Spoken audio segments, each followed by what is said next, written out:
स्वागत है आप सभी का फिर से आपके अपने चैनल रैंका डिफाइन पर। उम्मीद करते हैं आप लोग अच्छे होंगे और होमवर्क सीरीज आप लोग जरूर देख रहे होंगे। ठीक है, तो चलिए आज हम लोग देखते हैं जनजातीय विद्रोह बिहार एवं भारत के संदर्भ में। देखिए बहुत ही खास क्लास है ये, क्योंकि ये विद्रोह जितने भी जैसे कि आप लोग देख रहे हैं यहाँ पे कोल विद्रोह है, इसी तरह आपको फिर नील विद्रोह यहाँ हो जाएंगे, फिर संथाल विद्रोह, हुल विद्रोह, तना भगत आंदोलन, इस तरह से जितने भी है आपको वो सारे हम लोग जो है कवर करेंगे। हम लोग इसे दो पार्ट में कवर करेंगे। आज हम लोग पहला कर रहे हैं और दूसरे पार्ट में हम लोग पूरा जनजातीय विद्रोह कवर कर लेंगे। तो चलिए शुरू करते हैं आज की क्लास। देखिए जैसा कि होमवर्क सीरीज इसका नाम है और मैंने आपसे कहा था कि मैं सवाल के जो है सॉरी क्लास के बीच में आपसे सवाल भी पूछूंगा पिछले क्लास का, तो मैं वो सवाल भी पूछूंगा बीच बीच में। तो चलिए पहले हम क्लास देख लेते हैं और बीच में आपसे सवाल भी मैं पूछता जाऊंगा। तो देखिए कोल विद्रोह की जो है आपको शुरुआत आपको कब हुई थी या कब हुआ था, तो आपको 1831-32 ईस्वी में हुआ था। ठीक है, 1831-32 ईस्वी में।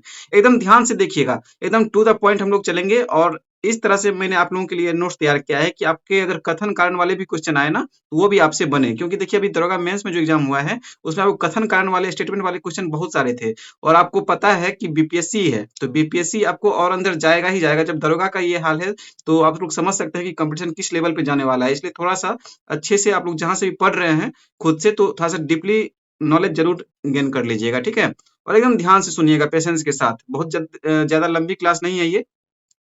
देखिए कोल विद्रोह 1831-32 ईस्वी में हुआ था। ये देखिए पहला जो है आपको पहला सुसंगठित जनजातीय विद्रोह था यह। ठीक है, इसका तात्कालिक कारण जो है अगर आपसे पूछा जाए पहला सुसंगठित जनजातीय विद्रोह क्या मानेंगे आप लोग? कोल विद्रोह। ठीक है, कोल विद्रोह। इसीलिए ऐसा नहीं कि ये एक्स्ट्रा पॉइंट लिखा हुआ है, बिल्कुल नहीं। सारे इसमें पॉइंट जो है एकदम इंपॉर्टेंट पॉइंट है, एकदम वन बाय वन लाइन, सारी लाइन को एकदम अच्छे से याद रखिएगा। ठीक है, पहला सुसंगठित जनजातीय विद्रोह कोल विद्रोह। अब देखिए तात्कालिक कारण इसका क्या था। अब देखिए स्टेटमेंट वाले क्वेश्चन में इस तरह से सवाल पूछे जा सकते हैं आपसे, तो तात्कालिक कारण इसका बिल्कुल ध्यान रखिएगा। सिंगराई मानकी के अधिकारों को छीनकर सिखों को दे दिया जाना एवं उसकी बहनों पर अत्याचार, ये इसके तात्कालिक कारण थे इस विद्रोह के। आगे देखिए विद्रोह की शुरुआत जो है आपको यह सिंगराई मानकी एवं सुरका मुंडा द्वारा किया गया था। किसके द्वारा? सिंगराई मानकी एवं सुरगा मुंडा के द्वारा इस विद्रोह की शुरुआत की गई थी। तो बिल्कुल इसे भी ध्यान रखना है। ठीक है, आगे देखिए इस विद्रोह से हजारीबाग का क्षेत्र अछूता रहा। तो आपसे ये भी पूछा जा सकता है ऑप्शन देकर कि इस विद्रोह निम्नलिखित में से कौन सा ऐसा क्षेत्र है जो कोल विद्रोह से अछूता रहा। तो आपको हजारीबाग का क्षेत्र जो था ये आपको अछूता रहा, मतलब यहाँ तक ये विद्रोह नहीं पहुंचा इस क्षेत्र में। अब देखिए कोल विद्रोह के बाद जो है कोल विद्रोह के बाद छोटा नागपुर की शासन व्यवस्था में महत्वपूर्ण परिवर्तन किए गए तथा इस क्षेत्र पर शासन के लिए चार्टर अधिनियम 1833 के तहत विनियमन रेगुलेशन 13 का प्रावधान लागू किया गया। ठीक है, तो ये किस विद्रोह के बाद इस अधिनियम का प्रावधान लागू किया गया, तो ये भी आपको ध्यान रखना है। कोल विद्रोह के बाद छोटा नागपुर की शासन व्यवस्था में महत्वपूर्ण परिवर्तन किए गए तथा इस क्षेत्र पर शासन के लिए चार्टर अधिनियम 1833 के तहत विनियमन रेगुलेशन 13 का प्रावधान लागू किया गया। इस विद्रोह के दमन में महत्वपूर्ण भूमिका कैप्टन थॉमस विल्किंसन ने जो है निभाई थी और इसे जो है किसुन साहेब के नाम से प्रसिद्धि मिली थी। ठीक है, ये जो आपको कोल विद्रोह इसका दमन हुआ था इसमें आपको महत्वपूर्ण भूमिका थॉमस विल किंसन याद रखिएगा जो है इन्होंने जो है निभाई थी और इसे जो है बाद में किसुन साहेब के नाम से प्रसिद्धि मिली थी। और इसी ने जो है इसी जो विल्किंसन है ये जिसने इस विद्रोह का दमन किया था, इसी विल्किंसन जो है इसी ने एक विल्किंसन रूल बनाया था, विल्किंसन रूल, जो आगे चलकर 1837 ईस्वी में कोल्हान क्षेत्र में लागू हुआ था। ठीक है, तो कोल्हान क्षेत्र में लागू किया जाने वाला विल्किंसन रूल किसने बनाया था? तो इसी के नाम पे है, कैप्टन थॉमस विल्किंसन। ध्यान रखिएगा। देखिए यहाँ पे एक मैंने बाद में ऐड किया था इसलिए आपको थोड़ा छोटा दिख रहा होगा इस साइड में यहाँ पे, कि इस कानून के अंतर्गत, यहाँ पे ध्यान से पॉज करके आप लोग पढ़िएगा, इस कानून के अंतर्गत छोटा नागपुर खासकर पलामू सॉरी छोटा नागपुर खास पलामू खरकडीहा रामगढ़ और यहाँ पे थोड़ा मैं छोटा कर देता हूँ, हाँ अब दिख रहा होगा आपको, रामगढ़ और कोंडूरू कोरुंडा को पूर्ण रामगढ़ जिला से अलग कर इन्हें जंगल महाल व ट्रिब्यूटरी महाल के एक गैर रेगुलेशन प्रांत के रूप में संगठित कर दक्षिण पश्चिम सीमांत एजेंसी का नाम दिया गया था। तो इसे आप लोग बिल्कुल ध्यान रखिएगा। ठीक है, इसका मैं पीडीएफ आप लोग को अपलोड कर दूंगा टेलीग्राम पे, तो आप लोग वहां से डाउनलोड कर लेंगे। तो देखिए अब आपको कोल विद्रोह से जितने भी फैक्ट हैं आपको यहीं से निकल के सामने आएंगे। देख सकते हैं एक पेज में आपका बिल्कुल खत्म है। ठीक है, तो इसलिए इस तरह से हम लोग छोटा छोटा नोट्स जो है करके पढ़ रहे हैं, तो बिल्कुल इसे ध्यान से देखिएगा। देख सकते हैं कितना छोटा नोट्स है। अब देखिए इधर जो है इधर आते हैं और इधर देखिए एक नोट है इधर कि क्लाइव के काल में मुंगेर और इलाहाबाद के सैनिकों ने विद्रोह किया था, इसे श्वेत विद्रोह कहा जाता है। ठीक है, क्लाइव के काल में जो है आपको, रॉबर्ट क्लाइव के काल में एक विद्रोह हुआ था मुंगेर और इलाहाबाद में सैनिकों के द्वारा, इसे श्वेत विद्रोह कहा जाता है। तो किसके काल में हुआ था, ये इंपॉर्टेंट हो जाता है, किस क्षेत्र में यह हुआ था, तो मुंगेर और इलाहाबाद में, तो इसे ध्यान रखिएगा। ठीक है, चलिए आगे देखिए अब नील विद्रोह, बहुत अच्छे से देखिएगा नील विद्रोह को यहाँ पे, क्योंकि इससे बाहर आपको कुछ नहीं मिलेगा। नील विद्रोह में जितने आपको छोटे नोट्स है, ये देख सकते हैं कितना छोटा नोट्स है, इससे बाहर आपको कुछ नहीं है। ठीक है, ये जो आपको है इससे बाहर आपको कुछ नहीं मिलेगा। तो देखिए नील विद्रोह जो है आपको, ये 1859-60 में हुई थी।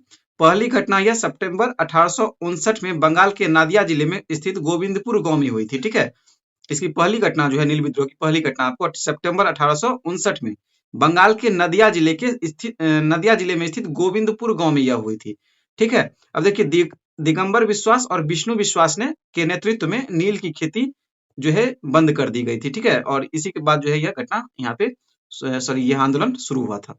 नील दर्पण जो है आपको, नील दर्पण नामक, सॉरी, नील दर्पण नाटक, नील दर्पण एक नाटक है जिसने जो है इसे जो है दीनबंधु मित्र ने लिखा है। इसमें आपको नील आंदोलन को लेके जो अत्याचार है, मतलब इस आंदोलन, यह आंदोलन जो हुआ था, यह आंदोलन क्यों हुआ था, ठीक है, तो आपको किसानों पर जो अत्याचार किए गए थे, आपको दीकुओं द्वारा, दीकू मतलब कह सकते हैं अंग्रेज, उस समय अंग्रेजों को दीकू के नाम से जाना जाता था, जनजाति के क्षेत्र में जनजातियों के द्वारा दीकू कहा जाता था।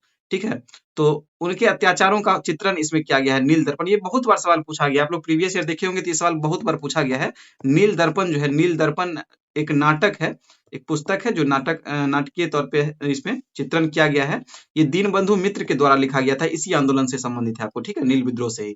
आगे देखिए एक समाचार पत्र भी था, एक समाचार पत्र का सहयोग भी इसे प्राप्त हुआ था। नील विद्रोह को जो है, नील आंदोलन को एक समाचार पत्र का सहयोग भी प्राप्त हुआ था। इस समाचार पत्र का नाम था हिंदू पैट्रियट, और इसके जो है संपादक कह सकते हैं तो हरिश्चंद्र मुखर्जी थे। ठीक है, आगे देखिए भारतीय किसानों का पहला सफल विद्रोह यह रहा। तो भारतीय किसानों का पहला सफल विद्रोह आपको यह नील विद्रोह रहा। नील समस्या जांच के लिए 1860 ईस्वी में नील आयोग का गठन किया गया था। तो बिल्कुल ध्यान रखिएगा, नील समस्या जांच के लिए, नील समस्या की जांच के लिए जो है एक नील आयोग का गठन कब किया गया था, तो 1860 में किया गया था। अब देखिए आपको जो ये जो है ना नील विद्रोह, यहाँ पे जो देख रहे हैं आप लोग, ये वाला जितना पॉइंट अभी हम लोगों ने पढ़ा, देखिए इस ये बस इतना पॉइंट से आपको कितना सवाल पूछा गया है, कब कब सवाल पूछा गया। तो 64वीं बीपीएससी में पूछा गया था, 66वीं में पूछा गया है, बीपीएससी असिस्टेंट में पूछा गया है, बीपीएससी 97-98, तो बहुत पुराना सवाल है। तो सिर्फ इतना, बस इतना ही पढ़ना है आपको, बस इसी से सवाल आपको जो बन रहे हैं। ठीक है, इससे ज्यादा कुछ नहीं है, आपको एकदम बड़ा बड़ा किताब के चक्कर में नहीं पढ़ना है। ठीक है, जितना मैं ये नोट्स दे रहा हूँ इससे बाहर आप बिल्कुल मत पढ़िएगा। ठीक है, बाकी आप लोग अगर पहले से पढ़ते आ रहे हैं, कोई आदमी, देखिए आपको बहुत सारी चीजें हैं, मॉडर्न हिस्ट्री का सेक्शन बहुत बड़ा है। ठीक है, और मॉडर्न हिस्ट्री से सबसे अधिक सवाल होते हैं। तो अब किसी किसी एक टॉपिक के चक्कर में, मैं ये कहना चाह रहा हूँ कि किसी एक टॉपिक के चक्कर में बहुत ज्यादा नहीं पढ़ना है। जैसे नील विद्रोह है, नील विद्रोह आपका छोटा एकदम इतना पॉइंट में एकदम कवर हो गया है, क्या जरूरी है मुझे इतना पढ़ने का। मेंस में जब जाएंगे हम लोग तो फिर आप लोग पहले से पढ़ते आ रहे हैं तो उसे एक बार रिविजन कर लेंगे। ठीक है, चलिए आगे देखिए यहाँ पे। अब देखिए हुल या संथाल विद्रोह, संथाल विद्रोह को ही हुल विद्रोह के नाम से भी जाना जाता है। तो इसके प्रमुख नेता जो है आपको, ये आपको सिद्धू एवं कान्हू थे, और इनकी बहन जो है फूलो एवं और झानो, ये भी इस जो है आंदोलन में सक्रिय भूमिका इन्होंने भी निभाई थी। ठीक है, तो सिद्धू एवं कान्हू की, सिद्धू एवं कान्हू जो थी, सॉरी, सिद्धू एवं कान्हू जो थे, इनकी बहन का नाम क्या था, फूलो और झानो, ये भी ध्यान रखिएगा। देखिए इस विद्रोह का जो प्रमुख क्षेत्र था, ये था आपको दामन एको संथाल परगना। ठीक है, जो कि भागलपुर के राजमहल पहाड़ियों का क्षेत्र था। अब यहाँ देखिए विद्रोह का निर्णय, तो इस विद्रोह का निर्णय जो है आपको जून 1855 में भोगनाडीह, जो कि आपको साहिबगंज में पड़ता है, कि संथाल प्रतिनिधियों द्वारा लिया गया था। और इस निर्णय में, जब यह निर्णय लिया गया था संथाल विद्रोह करने का संथालों के द्वारा, तो इसमें जो है आपको सिद्धू को राजा, यानी उस समय आप लोग कह सकते हैं कि एक जो आंदोलन होता, उसमें होता है ना कि किसी को लीडर बना दिया जाता है। तो सिद्धू को राजा घोषित किया गया, कान्हू को मंत्री घोषित किया गया, चांद को प्रशासक घोषित किया गया था, और भैरव को सेनापति घोषित किया गया था। तो आपको हो सकता है कि इसे मिलान करने वाला क्वेश्चन अगर पूछ दे तो आप लोग बिल्कुल इसे ध्यान रखिएगा। ठीक है, बिल्कुल ध्यान रखना है इस तरह के प्रश्नों को। और आप लोग क्लास के बाद जरूर मुझे रिव्यू दीजिएगा कि आप लोगों को कैसा लगा यह क्लास, या कैसा चल रहा है यह सीरीज। क्या ये सीरीज ठीक है आप लोगों के लिए या नहीं है? क्या मैं इस तरह से और भी टॉपिक जो है कवर करवाते जाऊं? एकदम बहुत बड़ी क्लास नहीं है, छोटे छोटे क्लास है, मैं इसीलिए छोटे ला रहा हूँ कि आप लोग को देखने में भी आसानी हो। ठीक है, तो बिल्कुल मुझे रिव्यू जरूर दीजिएगा, आपका फीडबैक हमारे लिए बहुत मायने रखता है। आप लोगों के लिए बहुत मेहनत से मैं ये क्लास बनाता हूँ, तो बिल्कुल सब्सक्राइब क्या कीजिए, आप लोग नए हैं तो शेयर क्या कीजिए। ठीक है, चलिए इधर देखिए, हम लोग देखते हैं संथाल और संथाल विद्रोह देख रहे हैं। तो इसमें देखिए नेतृत्वकर्ता आप देख लेते हैं। जैसे कि आप लोग 1857 की क्रांति में देख रहे थे ना, नेतृत्वकर्ता, क्षेत्र और नेतृत्वकर्ता, तो यहाँ भी आपको कुछ इस तरह से दो तीन दिए गए हैं, तो बिल्कुल उसे ध्यान रखिएगा। दामन कोह में जो है आपको सिद्धू कान्हू चांद तथा भैरव ने जो है यहाँ पे नेतृत्व किया था। ठीक है, दामन कोह क्षेत्र में। फिर आपको हजारीबाग क्षेत्र में अगर बात करें तो आपको अर्जुन मांझी तथा भैरव मांझी ने यहाँ पर नेतृत्व किया था। और बीरभूम में जो है आपको गोरा मांझी ने नेतृत्व किया था इस आंदोलन का, संथाल आंदोलन का या हूल आंदोलन का। तो बिल्कुल ध्यान रखिएगा। ठीक है, हो सकता है कि इसमें मिलान वाला आपसे पूछ दिया जाए, 1857 की क्रांति से बार बार आपसे पूछा जाता है, तो इसे भी आप लोग ध्यान रखिएगा। ठीक है, आगे देखिए यहाँ पे कान्हू जो है, अब यहाँ पे संघर्ष, ये जो आपको सिद्धू और कान्हू, चांद था भैरव जो है, जो कि नेतृत्व कर रहे थे, तो कान्हू जो है संघर्ष में मारा गया। इसके बाद चांद और भैरव भी आपको संघर्ष में ही मारे गए। उसके बाद 1856 ईस्वी में क्या हुआ, तो सिद्धू को पकड़कर बरहेत में फांसी दी गई थी। ठीक है, तो ये भी आपको ध्यान रखना है। आगे देखिए, अब यहाँ पे इसी से संबंधित फैक्ट है।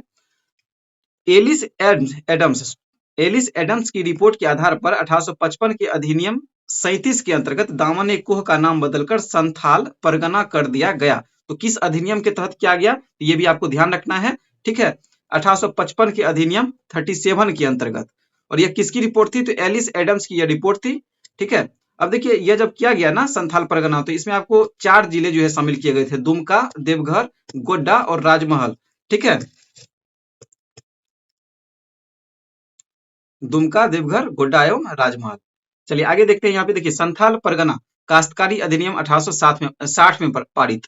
संथाल परगना काश्तकारी अधिनियम कब पारित हुआ था, ये आपको 1860 में यह पारित हुआ था, ये भी इस भी याद रखना है। आगे देखिए, भागलपुर कमिश्नर जॉर्ज यूल की सहायता से नया पुलिस कानून लाया गया, इसे यूल नियम कहते हैं। ठीक है, आगे देखिए, झारखंड सरकार संथाल विद्रोह के सम्मान में 30 जून को, कब, तो 30 जून को हूल दिवस मनाती है।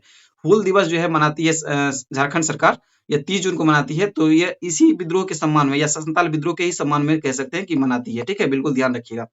देखिए इस ये जो आंदोलन है, आपको हूल आंदोलन या संथाल विद्रोह कह सकते हैं, तो इसके बारे में जो है कार्ल मार्क्स का एक कथन है। देखिए सीडीपीओ वाला एग्जाम हुआ था, उसमें कथन कारण वाले क्वेश्चन बहुत थे, तो बिल्कुल ध्यान रखिएगा। सारे आपको एग्जाम जो है सीडीपीओ वाले भी आपको बीपीएससी ही कंडक्ट करवाती है, तो मान के चलना है कि ऐसा हो सकता है कि पूछा जाए, तो बिल्कुल ध्यान रखिएगा। कार्ल मार्क्स ने का कथन है इस विद्रोह के बारे में कि यह विद्रोह जो है ब्रिटिश शासन को तो नहीं उखाड़ पाया, परंतु सफाहोर आंदोलन को जन्म देने का कारण बना। अब सफाहोर आंदोलन क्या है आप लोग जरूर पढ़े होंगे, हम लोग अगले वीडियो में इस पे भी चर्चा करेंगे। ठीक है, इसका भी शॉर्ट नोट्स के माध्यम से इसे भी हम लोग खत्म कर लेंगे। तो यह जो है इनका कथन था कि यह विद्रोह ब्रिटिश शासन को तो नहीं उखाड़ पाया, परंतु सफाहोर आंदोलन आंदोलन को जन्म देने का कारण बना। इसने इसे भारत की प्रथम जनक्रांति कहा या माना। ठीक है, किसने, तो कार्ल मार्क्स ने। ठीक है, तो बिल्कुल याद रखिएगा। अब देखिए मुंडा विद्रोह, यहाँ पे मुंडा विद्रोह है, तो मुंडा विद्रोह को देखिए, यह जो है आपको 1899 से 1900 ईस्वी के बीच हुआ था। इसका अन्य नाम जो है आपको उलगुलान या महान हलचल के नाम से इसे जाना जाता है। इस आंदोलन के नेतृत्वकर्ता आपको बिरसा मुंडा थे, इसे धरती आबा के नाम से जाना जाता है। वर्ष 1899 में क्रिसमस की पूर्व संध्या पर बिरसा ने मुंडा जनजाति का शासन पुनः स्थापित करने हेतु विद्रोह का आह्वान किया। इस विद्रोह का कारण जो है आपको बैठ बेगारी प्रथा प्रचलन करना, मिशनरियों के भ्रामक नीतियों एवं उनसे मुंडाओं का मोह भंग होना, पुलिस एवं कानून व्यवस्था से निराशा एवं मुंडा खुंटकट्टी व्यवस्था को समाप्त करना था। ठीक है, ये सब चीजें आप लोग पढ़ चुके हैं पहले भी, तो ये सिर्फ हम लोग का एकदम रिवीजन नोट्स है, तो इसीलिए मैं छोटा छोटा नोट्स एकदम बना के इसलिए लाया हूँ ताकि आप लोग रिवीजन कर सके एग्जाम टाइम में। अब तत्कालिक कारण इस विद्रोह का अगर माना जाए तो क्या है कि 1894 का छोटा नागपुर वन सुरक्षा अधिनियम जो था, इसका तत्कालिक कारण इसको माना जाता है। ठीक है, 3 फरवरी 1900 को बिरसा की गिरफ्तारी हुई थी, और बिरसा को हेजा का ऐलान जो है 1 जून 1900 ईस्वी में आपको जेलर के द्वारा किया गया था, और 9 जून 1900 को बिरसा की जो है मृत्यु जेल में ही हो गई थी। ये सारे डेट आपको बहुत ही इंपॉर्टेंट है। ठीक है, ये सारे डेट आपको बहुत इंपॉर्टेंट है, बिल्कुल इस डेट को याद रखिएगा। अब देखिए बिरसा मुंडा से संबंधित आपको कुछ एग्जाम फैक्ट है यहाँ पे। तो इनका जन्म जो है आपको 15 नवंबर 1875 को रांची में हुआ था, जो कि वर्तमान खूंटी में पड़ता है, वर्तमान खूंटी जिले के उली हातू गांव में। ठीक है, तो ध्यान रखिएगा इन चीजों को। इनके आरंभिक शिक्षक का नाम आपको जयपाल था, और धार्मिक गुरु का नाम इनका आनंद पांडे था, जो कि आपको वैष्णव धर्मावलंबी थे, यानी वैष्णव धर्म के अनुयायी थे आपको आनंद पांडे। एक्चुअली क्या था ना कि बिरसा मुंडा के जो माता पिता थे, इन्होंने जो है ईसाई धर्म अपना लिया था, ठीक है, पहले ही। तो यहाँ पे फिर क्या हुआ कि बिरसा मुंडा का दाखिला 1886 ईस्वी में जर्मन ईसाई मिशन द्वारा संचालित बाई बासा के उच्च विद्यालय में इसलिए जो है करवाया गया था, ठीक है। अब देखिए इनका नामांकन जब हुआ था तो इनका नामांकन दाऊद के नाम से हुआ था, बिरसा मुंडा का, इस स्कूल में। और इन्होंने बिरसा धर्म चलाया। देखिए क्या हुआ, जब इनके माता पिता ने ईसाई धर्म अपना लिया तो ये उससे भी परिचित होने लगे। और उसके बाद जब इसके धार्मिक गुरु मिले तो ये आपको आनंद पांडे, तो ये आपको वैष्णव धर्म के अनुयायी थे, ठीक है, आनंद पांडे। तो इन्हें जो है इनकी भी इसकी भी शिक्षा या समझ जो है आने लगी। तो उसके बाद जो है इन्होंने दोनों को मिला के, मतलब कि ईसाई धर्म को मिला के और वैष्णव धर्म को मिला के इन्होंने एक अपना धर्म जो है बनाना शुरू कर दिया। और इसे जो है उन्होंने बिरसा धर्म कहकर चलाया था, ठीक है। और इस धर्म को जो मानते थे उसके अनुयायी कह सकते, तो उनके अनुयायी को बिरसाइत कहा गया, ठीक है, बिरसाइत कहा गया। आप लोग समझ रहे होंगे मैं जो बोल रहा हूँ, ठीक है। बिल्कुल ध्यान से सुनिएगा इन चीजों को। तो ये आपको इसके पीछे स्टोरी थी, ठीक है। अब देखिए राजद्रोह के आरोप में बिरसा मुंडा को 1895 ईस्वी में गिरफ्तार किया गया था और इन्होंने केवल सिंगा बोंगा की पूजा करने पर बल दिया था। तो ये सब आपको ऑनलाइनर फैक्ट हो गए कि राजद्रोह के आरोप में बिरसा मुंडा को कब गिरफ्तार किया गया, तो 1895 ईस्वी में। इन्होंने जो है कौन सी पूजा करने पे बल दिया था, तो सिंगा बोंगा की इन्होंने पूजा करने पे बल दिया था। चलिए अब आगे देखिए यहाँ पे।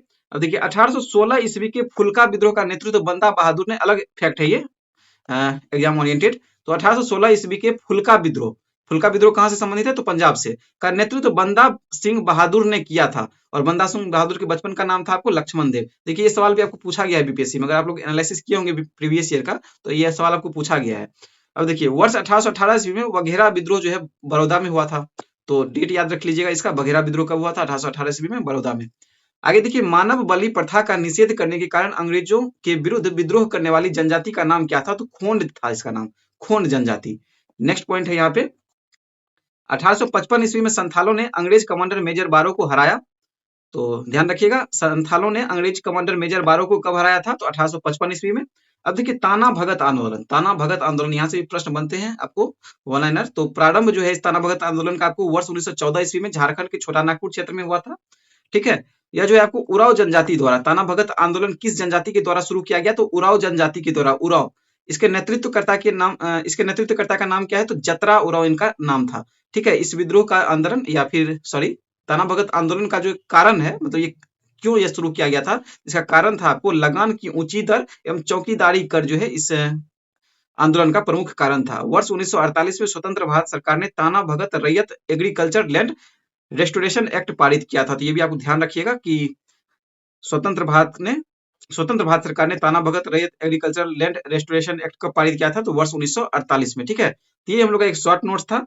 बाकी और भी इसमें कुछ जो बचे हुए हैं भारत के संदर्भ में और बिहार के संदर्भ में, तो उसे हम लोग अगले वीडियो में कर लेंगे, ठीक है। ये छोटा सा नोट्स है, बिल्कुल इसे आप लोग अच्छे से ध्यान से पढ़िएगा। मैं इसका पीडीएफ जो है टेलीग्राम पे आपको डाल दूंगा, एकदम से ध्यान से पढ़ना है, ठीक है। मैं इसलिए बार बार कह रहा हूँ कि आपको जितना मैं ये नोट्स दे रहा हूँ आपको इससे बाहर सवाल नहीं आने वाला है बीपीएससी में, ठीक है। आप लोग प्रीवियस ईयर जरूर पढ़ रहे होंगे, एनालिसिस किए होंगे, तो आपको इस चीज की समझ अच्छे से आ गई होगी अब, ठीक है।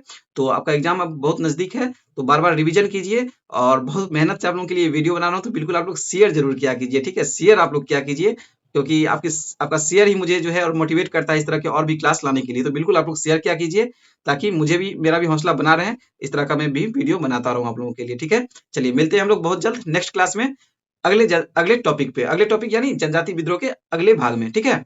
ओके।